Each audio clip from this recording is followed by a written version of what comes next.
வணக்கம் நேயர்களே. ஃபீபாவின் இன்றைய காலை தியானத்திற்காக உங்களை அன்புடன் வரவேற்கிறேன்.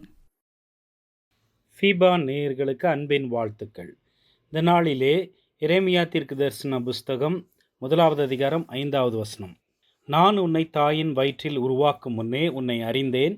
நீ கர்ப்பத்திலிருந்து வெளிப்படும் முன்னே நான் உன்னை பரிசுத்தம் பண்ணி உன்னை ஜாதிகளுக்கு தீர்க்கதரிசியாக கட்டளையிட்டேன் என்று சொன்னார். எனக்கு அன்பான ஃபீபா நேயர்களே, தேவன் எவ்வாறு ஒருவரை ஆயத்தப்படுத்துகிறார் என்றும் தேவனை அவரை ஆயத்தப்படுத்துவதற்குள்ள நோக்கம் என்ன என்பதை குறித்தும் 2 நாட்களாக நாம் சிந்தித்தோம். இன்றைக்கு தேவன் நம்மை எந்த பாதையிலே அழைத்துச் சென்று அவரது நோக்கத்தை நிறைவேற்றுகிறார் என்பதை குறித்து நாம் சிந்திக்கலாம். தேவன் நம்மை நடத்தும் பாதை. தேவன் எரேமியாவை ஒரு தீர்க்கதரிசியாக அழைத்தார். வசனங்கள் 6, 7, 8. அப்பொழுது நான், கர்த்தராகிய ஆண்டவரே, இதோ நான் பேச அறியேன், சிறு பிள்ளையாயிருக்கிறேன் என்றேன். ஆனாலும் கர்த்தர், நான் சிறு பிள்ளை என்று நீ சொல்லாதே, நான் உன்னை அனுப்புகிற எல்லாரிடத்திலும் நீ போய் நான் உனக்கு கட்டளையிடுகிறவைகளை எல்லாம் நீ பேசுவாயாக. நீ அவர்களுக்கு பயப்பட வேண்டாம், உன்னை காக்கும்படிக்கு நான் உன்னுடனே இருக்கிறேன் என்று கர்த்தர் சொல்லி, கர்த்தர் தமது கரத்தை நீட்டி என் வாயை தொட்டு, இதோ என் வார்த்தைகளை உன் வாயிலே வைக்கிறேன் என்று சொல்லுகிறார் என்று நாம் பார்க்கிறோம். இந்த காரியங்களெல்லாம் எவ்வாறு சம்பவிக்கும் என்று எரேமியாவுக்கு ஆச்சரியமாக இருக்கிறது. எரேமியாவுக்கு இது புரியாதபடியினால் அவர் பயப்படுகிறார், விசாரப்படுகிறார், அவிசுவாசத்தை கொள்ளுகிறார், தன்னால் இயலாது என்று எண்ணுகிறார். எந்த ஒரு மனிதன் தன்னால் இயலாது என்ற நிலைக்கு வருகிறாரோ அப்பொழுது அவனுடைய வாழ்க்கையிலே தேவன் இடைப்படுகிறார். நாம் நன்றாக தகுதியுள்ளவர்களாக இருக்கும்போது தேவன் நம்மை அழைக்கவில்லை.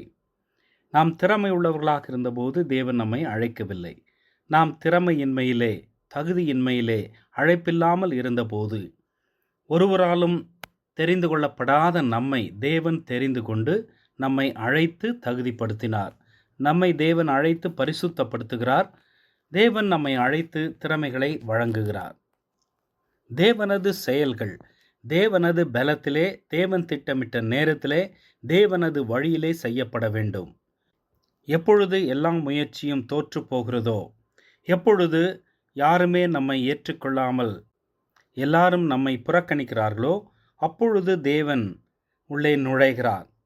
நம்முடைய தேவன் 100% சரியான நேரத்திலே நம்முடைய வாழ்க்கையிலே செயல்படுகிற தேவன். கானாவூர் கல்யாணத்திலே திராட்சை ரசம் தீர்ந்தபோது இறுதியான ஒரு சூழ்நிலையில் அவர்களால் எதுவுமே செய்ய முடியாது என்ற சூழ்நிலையிலே ஆண்டவர் இடைப்பட்டு அவர்களுக்கு அந்த கச்சாடியிலே நிரப்பப்பட்ட தண்ணீரை திராட்சை ரசமாக மாற்றி அற்புதத்தை செய்து அவர்களுக்கு உதவி செய்தார். பேதுரு ஒரு முறை படகிலே இருந்து தண்ணீரின் மீது நடந்து வரும்படிக்காக முற்பட்ட போது அவன் மூழ்கி போக நேர்ந்தது. அந்த சமயத்திலே ஆண்டவரே ரட்சியும் என்று கூக்குரலிட்ட போது சரியான வேளையிலே ஆண்டவர் கரம் நீட்டி அவனை தூக்கி எடுத்தார். மூழ்கி கொண்டிருக்கிற மனிதனை தூக்கி எடுத்த கர்த்தர் சரியான வேளையிலே செய்தார். அதே போல தன்னோடு கூட சிலுவையிலே அறையப்பட்ட அந்த கள்ளன், அந்த 2 பேரிலே ஒருவன் மனம் திருந்தி ஆண்டவரை நோக்கி பார்த்தபோது மரணத்தின் விளிம்பிலே நின்று கொண்டிருக்கிறான். அவனை சந்தித்து அவனுடைய மனதிலே ஏற்பட்ட மாற்றத்தை உணர்ந்து அவனுக்கு பரலோக ராஜ்யத்தை கடைசி மணித்துளியிலே அளித்தவர் நம்முடைய ஆண்டவர். எனவே எனக்கு அன்பானவர்களே, நம்முடைய வாழ்க்கையில் நடக்கிற சம்பவங்களை குறித்து நாம் கவலைப்பட வேண்டாம்.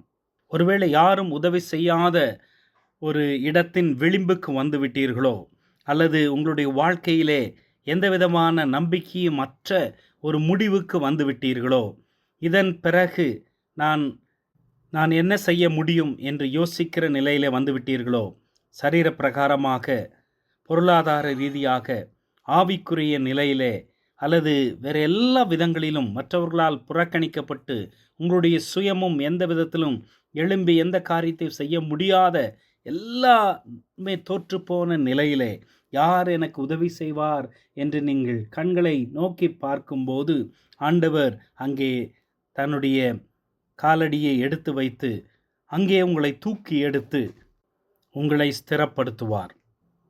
அவர் நம்முடைய வாழ்க்கையிலே நுழையும் போது நம்முடைய பாதைகளை செவ்வைப்படுத்துவார். எனக்கு அன்பான ஃபீபா நேயர்களே, அவரது பாதைகள் செவ்வையான பாதைகள். அந்த பாதையிலே நம்மை நடத்திட நம்மை அர்ப்பணிப்போமா? இன்றைய காலை தியானத்தில் பங்கேற்றமைக்காக நன்றி. உங்களது கருத்துக்களை பகிர்ந்து கொள்ளவோ மேலும் விவரங்கள் அறிந்து கொள்ளவோ 9458585042 என்ற எண்ணிற்கோ அல்லது info@fibaonline.org தொடர்பு கொள்ளவும். தேவன் தாமே உங்களை ஆசீர்வதிப்பாராக. ஆமேன்.